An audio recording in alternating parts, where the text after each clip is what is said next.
네, 별매 시즌4 100% 도전 전략, 개장 전략입니다. 토마토TV 개편과 함께 새롭게 인사드리는 시간인데요. 100일 동안 100% 수익률에 도전하는 시스템입니다. 별매 시즌4 전문가들의 이 매매를 미리 볼 수 있는 프로그램인데요. 많이 기대를 해주시길 바랍니다. 주은구 전문가와 함께하겠습니다. 안녕하세요. 안녕하세요. 네, 시청자분들 궁금해하시는 분들도 많으실 것 같은데요. 네. 별매 시즌4 이 100%이 개장 전략 이 코너인데 이 100% 수익률에 도전하는 프로그램이다라고 제가 앞서서 이야기를 해드렸어요. 네. 어떤 코너인지 그리고 앞으로의 그 각오가 있으시다면 이야기를 해주시죠. 예, 그 말씀 주신 대로 그대로 100일 동안 100%를 만드는 그런 프로젝트입니다. 사실 뭐 100%를 100일 동안 달성하는 게 사실 굉장히 좀 어려운 과제가 될 거라 생각을 하는데, 최선을 다해서 일단 열심히 하는 게 목적이고, 만약에 그 매매 방향과 타이밍이라든가 이런 것들만 잘 설정을 하면은 분명히 충분히 도달 가능성도 있다고 생각을 합니다. 그리고 수익이라는 것은 어떻게 보면은 복리로 좀 쌓여가는 그런 이제 부분도 없잖아요. 있기 때문에 일정 기준 이상의 수익을 달성을 하게 되면은 100%까지 올라가는 그런 길도 그렇게 길지 않고 오히려 100일 안에 달성이 좀 가능하다라는 그런 좀 생각이고요. 그래서 저희 그 토마토 TV에 출연하는 그런 전문가분들이 또 이제 매매 실력을 좀 발휘해서 저도 이제 함께 동참을 해서 또 100일 안에 100%가 달성이 되지 뭐 100% 확신할 수는 없는 거겠지만 뭐 최선을 다해서 열심히 한번 해보도록 하겠습니다. 네, 좋은 수익을 거두셔서 우리 시청자분들도 쫓아하시면서 또 같이 수익을 또 많이 달성을 하셨으면 좋겠네요. 네. 자, 오늘 장의 개장 포인트부터 살펴보도록 하죠. 자, 오늘 시장 움직일 수 있는 체크 포인트 3가지부터 화면을 통해서 보겠습니다. 하나, 미국 재정절벽 해결 방안 논의 기대. 둘, 코스닥 기관 순매수 여부 주목. 셋, 외국인 선물 매매 동향 관찰 필요. 이렇게 3가지 체크 포인트 중에서 먼저 미국 재정절벽 해결 방안 논의 기대에 대해서 짚어보도록 하겠습니다. 자, 이번 주에 이제 오바마 대통령이 재정절벽 이 문제 해결을 위해서 논의를 하겠다라고 이야기를 했는데 좀 난항은 역시 뭐 예상이 좀 되고 있어요. 어떻게 좀 봐야 될까요? 네, 일단 뭐 이게 참 이게 이제 정치적인 문제 쪽에서 좀 걸림돌이 좀 많이 있는 것 같습니다. 그러니까 민주당 정권하고 공화당 정권하고의 마찰이 심할 수밖에 없는 거고, 사실상 이게 해결 방법이라는 게 최선의 해결 방법을 찾는 거잖아요. 정답은 없습니다. 경제적인 그런 이제 문제에 대해서 정답이 없기 때문에 최적화된 그런 이제 방법을 찾아서 그 정책적인 부분으로 이제 만들어내야 되는데, 그래도 이제 그 오바마가 주장하는 그 부자 증세에 관련된 그 해법 자체가 어떻게 보면은 그게 이제 표심으로 연결이 돼가지고 오바마가 재선에 성공을 했다라고 이제 봐야 되는 거거든요. 지금 실질적으로 미국의 국민들의 심리 자체가 뭐 지표상으로는 많이 좋아졌다라고 합니다만 지금 상당히 좋지 않은 상황입니다.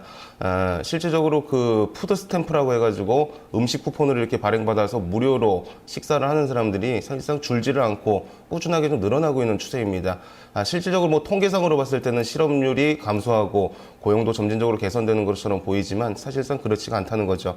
그래서 부자 증세에 대해서 좀 찬성하는 사람들의 빈도수가 높은 상황이고, 물론 반대하는 여론이 있겠습니다만 일단 뭐 어떻게 어려움을 겪어서라도 좀 추진이 본격적으로 좀 될 가능성이 크고, 그러한 문제들만 좀 해결의 가닥이 좀 잡히게 되면은 우리나라 증시가 지금 잠깐 거래소가 좀 침체가 되어 있는 그런 상황인데, 요런 이제 부분만 좀 이제 해결이 된다라고 하더라도 주가 상승에 모멘텀으로 작용을 하지 않을까, 그렇게 좀 생각을 하고 있습니다. 네, 어쨌든 이 부자 증세가 주요 쟁점이죠. 공화당과 민주당 사이에 의견이 대립을 하고 있어서 이것이 지금 뭐 공감대를 찾기는 쉽지가 않을 것 같은데, 그래도 협상이 좀 난항을 겪겠지만 합의가 될 것이다라는 그런 관점이신 거죠. 그렇죠. 어찌됐든 간에 이거는 이제 미국의 좀 핵심 과제잖아요, 사실. 그래서 뭐 시간이 사실 뭐 그런 부분은 있습니다. 정치적인 또 마찰로 인해서 다소 지연되는 부분은 있겠습니다만, 어떻게든 해결 방안을 마련을 할 가능성이 높다. 이렇게 좀 평가를 하고 있습니다. 네, 여론에 밀려서라도 절충안을 좀 찾을 것 같아요. 자, 두 번째 체크 포인트 살펴보겠습니다. 코스닥 기관 순매수 여부 주목. 코스닥 시장에서 기관 투자자들이 지금 이달 들어서도 이틀을 제외하고는 계속적으로 매수에 나서고 있습니다. 이를 더 기대를 볼 수 있는 겁니까?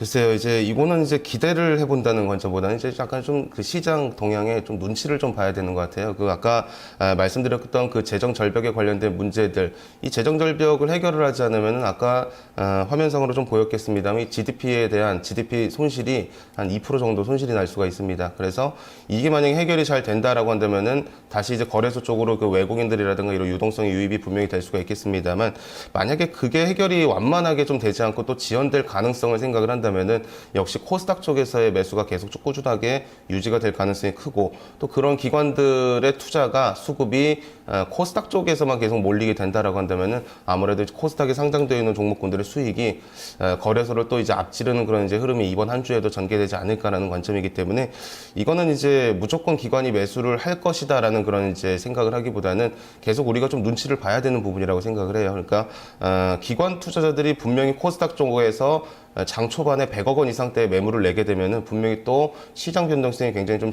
심해지는 그런 부분이 분명히 있습니다. 그렇기 때문에 이 기관 투자자들의 코스닥 순매수 여부가 계속 지속되는지 여부를 관찰을 해서 매매 방향을 좀 설정하는 게 좋지 않나 이렇게 보고 있습니다. 네. 다만 코스닥 시장이 제가 볼 때는 아직까지 이 유가증권 시장 대비로 봤을 때 프리미엄이 좀 많이 붙어 있는 상황이 아닌가 싶었거든요. PER이나 PBR 측면에서 봤을 때 모두 상당히 큰 프리미엄이 좀 붙어 있는 것 같은데 그렇다면은 앞으로 중소형주들이 좀 더 가기 위해서는 자리가 좀 부족하지 않을까. 이제는 대형주로 조금은 변환되는 그런 흐름이 나오지 않을까 싶은 그런 생각도 드는데 어떻습니까? 저는 그거는 좀 반대하는 사실 좀 의견인데요. 그게 왜 그러냐면은 지금 이제 미국 같은 경우도 지금 오늘 이제 이슈로 나오고 있는 부자 증세잖아요. 부자 증세라는 것은 말 그대로 이제 부자들, 말 그대로 또 이제 기업으로 따지면 대기업들에게 세금을 좀 많이 걷어내겠다라는 관점이고 중국 같은 경우도 지금 정책이 성장이 아닙니다. 분배입니다. 리밸런싱 해가지고 분배를 지금 이제 목표에 두고 있고요.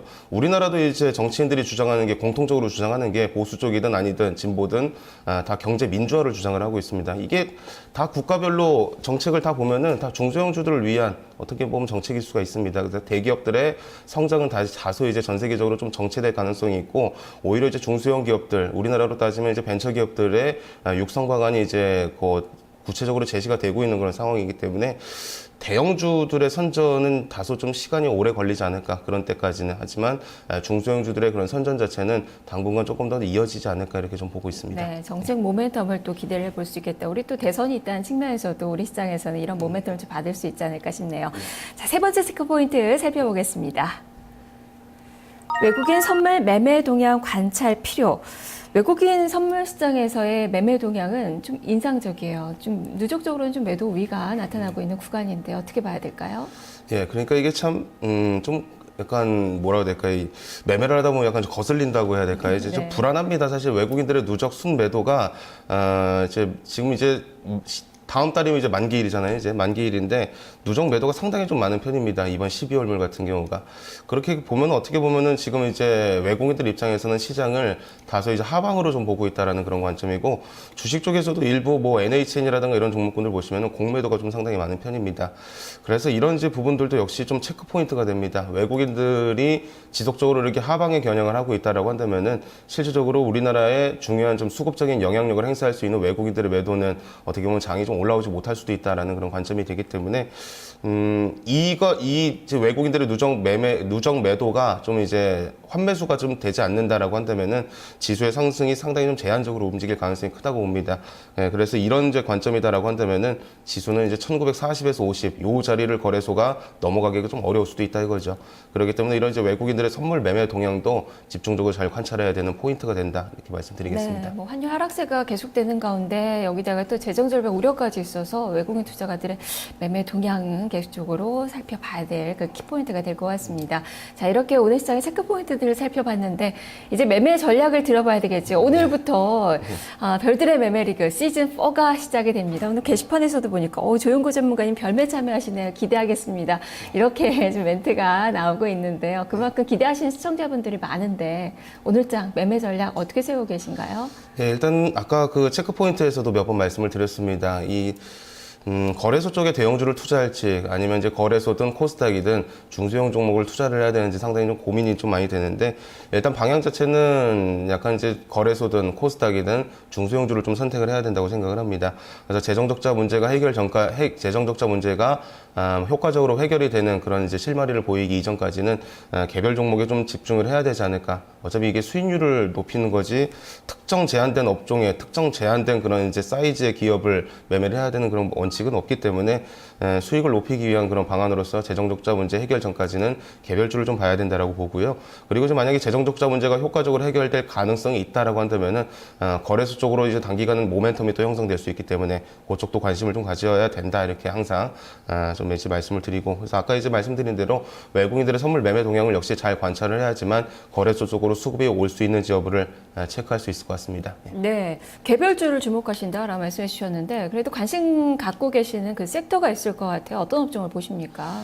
예, 일단 뭐 아무래도 지금 시장 관점에서 좀 이제 그래도 좀 탄력적으로 움직이고 있는 업종 자체가 IT 업종이 일단 주도적으로 좀 될 것 같아요. IT 업종 중에서도 뭐 아몰레드라든가 이런 쪽보다는 이제 스마트폰 관련된 업종을 좀 관심 있게 좀 지켜봐야 된다고 생각을 하고 그리고 이제 바이오 업종입니다. 바이오 업종이 약간 좀 분석하기가 상당히 좀 어려운 그런 이제 종목군들 좀 많아요. 그러니까 우리 이제 전문가들 역시도 임상시험에 관련된 그런 이제 이야기가 있다라고 하더라도 그 임상시험이 잘 될지 잘 안 될지는 사실 전문적인 지식이 없다라고 한다면 잘 모릅니다. 매매가 좀 분명히 어려운 부분이 있는데 어렵지만 그래도 지금 시장 환경에서는 이 바이오 관련된 이제 신약 개발이라든가 이런 것들, 제약주라는 관점보다는 바이오 쪽의 관점이 맞을 것 같아요. 그러니까 신약 개발하는 그런 바이오 기업들 중심으로 좀 관심을 가져야 된다라는 그런 이제 말씀을 드릴 수가 있겠고, 종목별로는 이제 그 IT 쪽에서는 무선 충재 소재 사업을 적극적으로 추진하고 있는 캠트로닉스나 아니면 이제 그 카메라 오토포커스 기능 그 부품을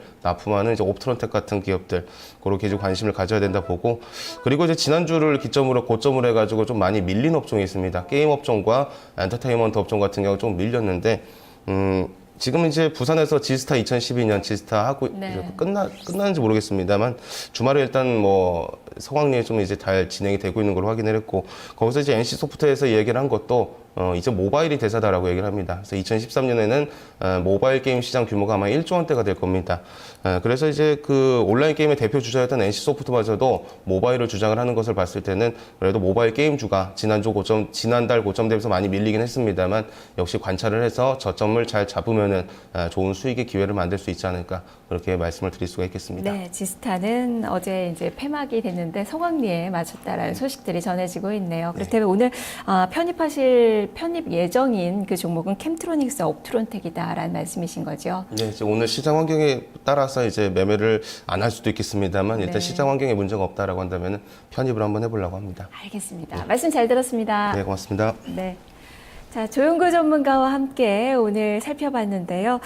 캠트로닉스 옵트론텍 오늘 관심주로서 한번 지켜보시길 바랍니다. 자, 이어서 오늘장 주요 일정을 보겠습니다. 김보선 기자입니다.